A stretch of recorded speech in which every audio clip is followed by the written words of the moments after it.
You walk around this building and everyone is so supportive and so excited about what is happening with the Fever.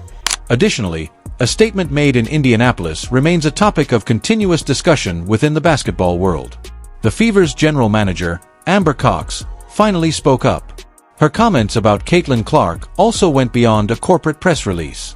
It painted a picture that most fans have never seen because it was straightforward, honest, and packed with facts. There is more to the reality about what's truly going on within that company than what you've read in a headline. Hold on tight because this is a multi-layered story. Each layer will also change how you see Indiana during the Caitlin Clark era. Before we even talk about what Cox said, let's go back to the beginning of this whole problem. When Caitlin Clark, the first overall pick in the 2024 Wnba draft, left the stage, nobody could have foreseen what would unfold. The basketball community was well aware. Records were broken at the University of Iowa, the most well-liked athlete in women's sports history. Millions of people bought tickets, bought jerseys, and watched. Instead of just choosing a player, the Fever were taking control of a movement. Expectations, criticism, and pressure that most franchises never experienced came along with that movement. This was known to the front desk staff. But knowing something in theory and actually experiencing it are very different. Caitlin Clark had a fantastic rookie season in 2024. She averaged 19.2 points and led the league with 8.4 assists per game. She oversaw a Fever team that had advanced to the postseason in both the first and ninth seasons. She was named Rookie of the Year. She was selected for the WNBA's inaugural squad. She also set records for viewership, ticket sales, and jersey sales. When Indiana came, just the Fever's jersey sales went up 1,193%. The arenas were completely packed out. Networks were clearing primetime slots. In women's basketball, it was unheard of. A 22-year-old young man trying to learn how to run a professional club while taking on the responsibilities of an entire sport was tucked away in the locker room amid all of this chaos. Caitlin Clark, but everything was in jeopardy when an unforeseen incident happened. For the 2025 season, everything was supposed to come together. The new coach, Stephanie White, implemented a revised offensive plan. Veterans were brought in. The roster contained more players. Expectations were really high. But on almost the first day of the season, the injury bug started to bite. Caitlin Clark also sustained a left quad injury in May. A left groin injury happened in June, and the wound didn't even heal. Then, on July 15th, just as she was about to return, she sustained a right groin injury. And with that one, it was all over. Game after game, she was spotted on the sidelines dressed in street clothes. Supporters were agitated. Loud critics were present. Rumors about her health, the team's communication, and the actual state of affairs at Gainbridge Fieldhouse were rife on every possible platform. Then there came the September 4th social media post that made everyone in the basketball community stop scrolling. Caitlin Clark confirmed that she was done for the year. "Disappointed isn't a big enough word to describe how I am feeling," she replied. The season was over. She had only played in 13 games. But nobody was paying enough attention to this at the time. The Fever's general manager was going to say something far more important than most people realized.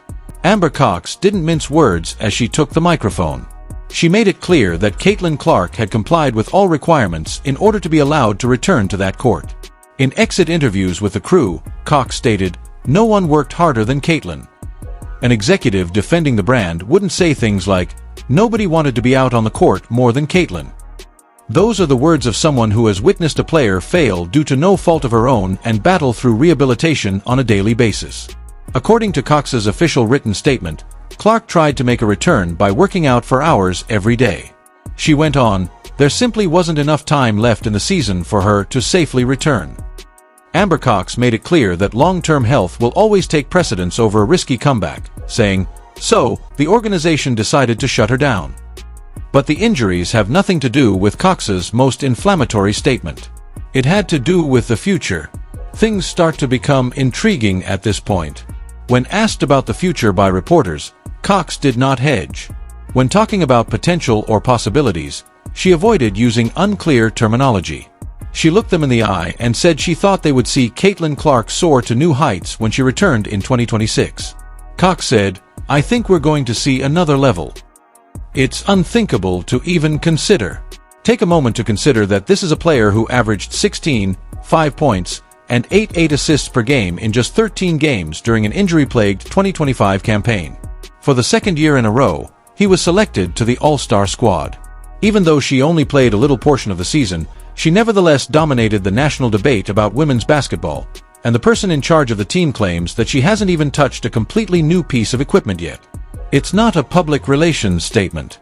The rest of the WNBA should take note of it. However, Amber Cox's confidence was boosted by more than just Caitlin Clark's skill. She also disclosed another aspect of Clark's handling of her time on the sidelines. This is the section of the narrative that sets Clark apart from the group. The majority of elite athletes go dark when they are hurt and unable to compete. Sometimes you see them at games. After giving the audience a wave, they vanish into the training area. Caitlin Clark didn't do that. And Clark was on that plane for every road trip the Fever took while she was sidelined due to injury. She was on the bench during every game, encouraging teammates in real time while being outspoken, involved, and focused. During a period when most players would have quietly accepted a smaller position, Cox referred to her as a terrific leader and teammate. In a podcast interview, Kelsey Mitchell, who scored a career-high 22 points per game and took on the offensive load while Caitlin Clark was out, acknowledged the anger surrounding Clark's timing, but stressed that getting her back at 100% was always the best course of action. Kelsey Mitchell stated, "I've had a lot of injuries because I'm a person who's had 11 surgeries. I see things differently now that I have that perspective." It was no coincidence that Clark's influence was altering the squad's operations despite his incapacitation.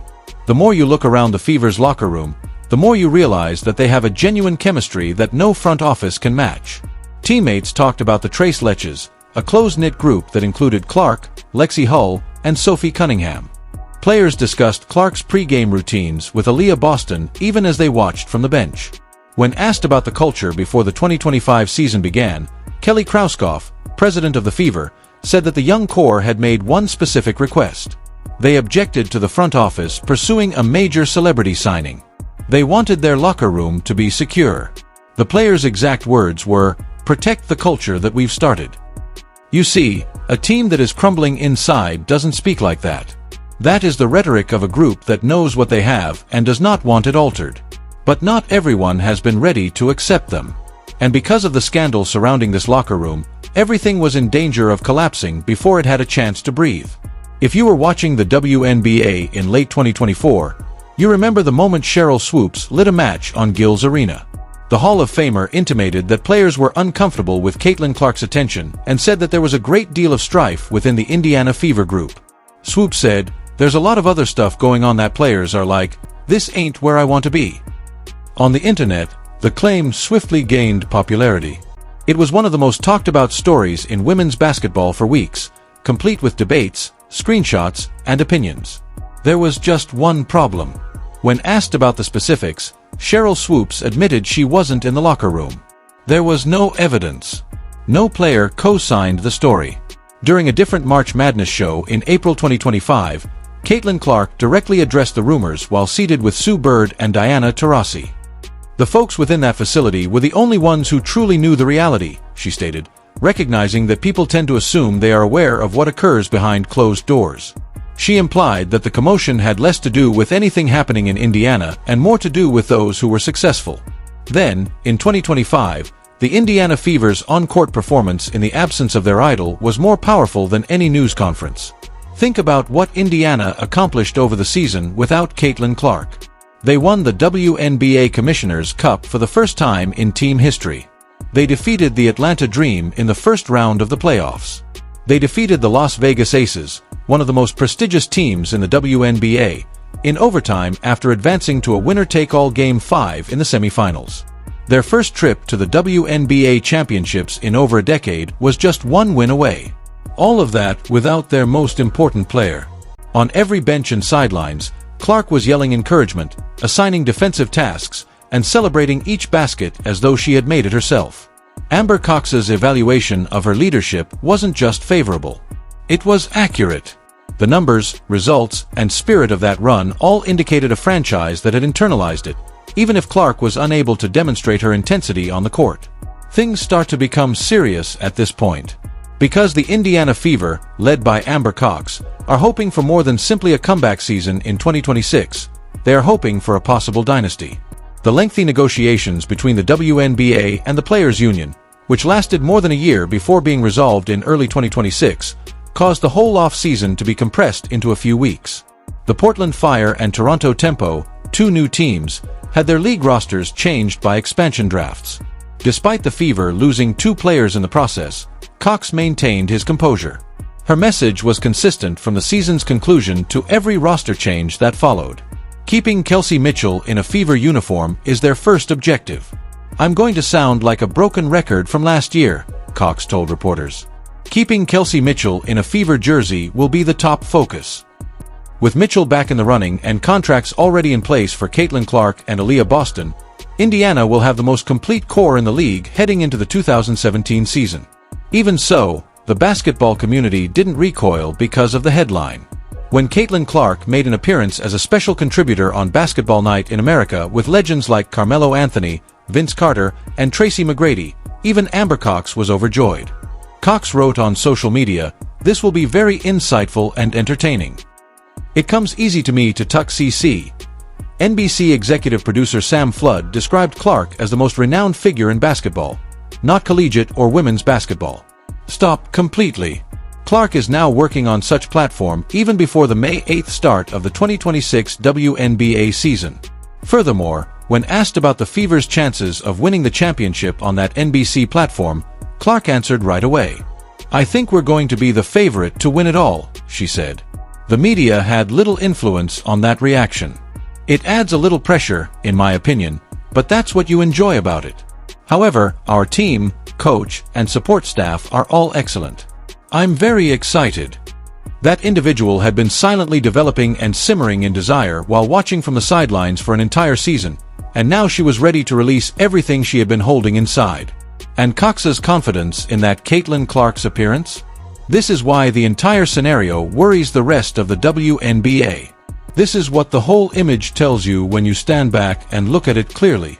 Amber Cox didn't just speak up to calm her fans' fears or handle the bad press after a lackluster season. She spoke up because she has personally witnessed what this player is capable of, experienced the chaos of the spotlight, handled the rumors and controversy, maintained unity in the locker room when injuries came from all directions, and came away from the experience more convinced than ever that Caitlin Clark hasn't yet realized her full potential. The teammates have seen it. The coach has said as much. The GM has confirmed it. The only issue left is whether the rest of the WNBA is truly ready for what is about to happen when the team enters the 2026 season with a deeper roster, genuine hunger, and a full year of adversity to refine them into something more dangerous and tough. Because if Amber Cox is right, as the evidence suggests, the version of Caitlin Clark that shows up in May 2026 won't look like anything the league has ever seen.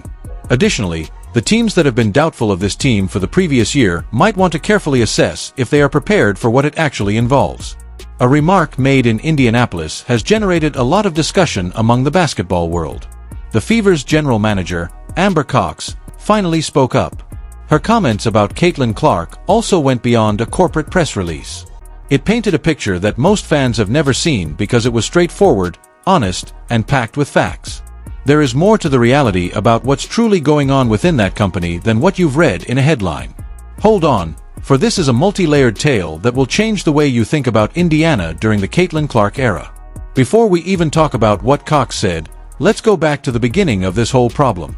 When Caitlin Clark, the first overall pick in the 2024 WNBA draft, left the stage, nobody could have foreseen what would unfold. The basketball community was well aware. Millions of people bought tickets and jerseys, and the most popular athlete in women's sports history broke attendance records at Iowa. Instead of just choosing a player, the Fever were taking control of a movement. Expectations, criticism, and pressure that most franchises never experienced came along with that movement. The front desk staff was aware of this, but understanding something in theory is not the same as really experiencing it. Clark had a fantastic rookie season in 2024. With an average of 19.2 points per game, she led the league. To ensure you don't miss anything, Please leave a comment, subscribe, and turn on all alerts. Once you click the video on the screen, we'll see you in the next one.